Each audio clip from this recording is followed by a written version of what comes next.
constructed in the last 10 minutes, so apologies.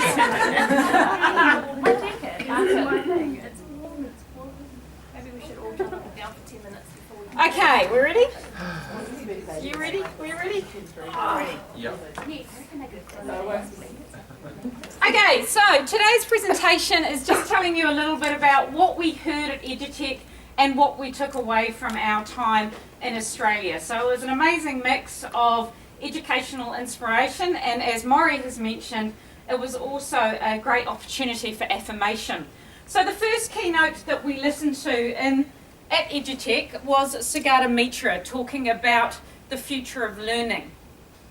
What was really nice to hear from Sugata Mitra is it does affirm a lot of the work we're doing around self-directed learning in particular, and he talked about schools in their military, industrial, religious origins as being outdated and obsolete. So we heard this message time and time again. These industrial models are now completely outmoded and now increasingly becoming irrelevant to our young learners.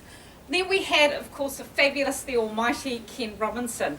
It was lovely to hear him. He's a great storyteller. You got the sense that he enjoys being in front of a live audience and he enjoys talking about his passions. I loved his comparison and his analogy that he used, talking about the need for moving to organic education. He said in farming they've realised that their practices have to be sustainable, and in education we need to be doing the same. He also reminded us that we can't be too worried about the politicians and the ministry of the day. They are passing through, and it is our schools and our commitment to leading change that will remain. Ewan McIntosh then went on to share his ideas about agile leadership and the need for us to, in a sense, be adaptive experts and make sure that we're living in our time and responding to the needs of our current schools. He always starts with this slide, or I've seen him use this several times. He likes to talk about the joy of failure.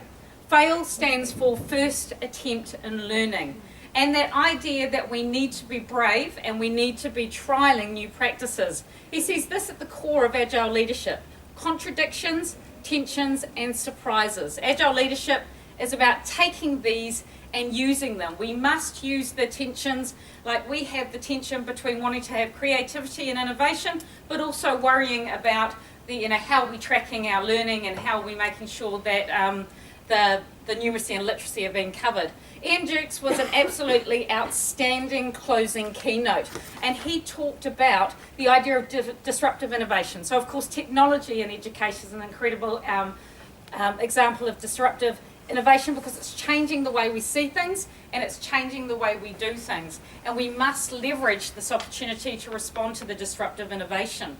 He also highlighted that learning and earning in the Western world is now from the neck up. The stuff from the neck down is minimum wage. We are no longer producing people for the sort of factory workforces. Our students need to be thinkers, they need to be creative. And also we need to be aware that when the rate of change outside the organisation is faster than the rate of change inside, the end is in sight. And for many schools, that is absolutely the case. But what I liked is that all of this reaffirmed the stuff that I've been thinking and sharing and the stuff that we have been doing here. They keep stressing this message: the future is unknowable, but if we research it, it is not unimaginable. Each of the speakers in some way, shape or form stress this fact that we've moved through the agrarian age, we've moved through the industrial age, and we are now well and truly within the knowledge age, and our education models must reflect that.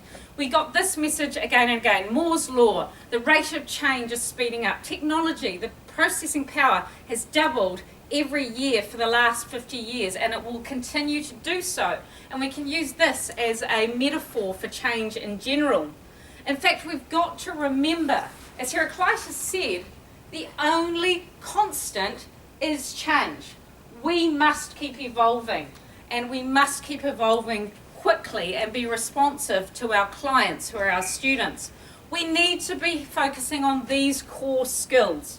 We need to be developing complex communication, actively teaching collaboration, critical thinking and problem solving skills, focusing on creativity and innovation.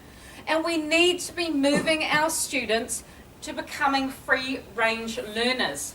No longer are they going to be working for corporations. Most of our students in the future will, in a sense, be working for themselves. They're going to be moving to a model of contract and having to be responsive to those needs. What it really affirmed, though, is that we are doing exactly the right thing. We are moving in the right direction. And the learning at HPSS is preparing our students for their future.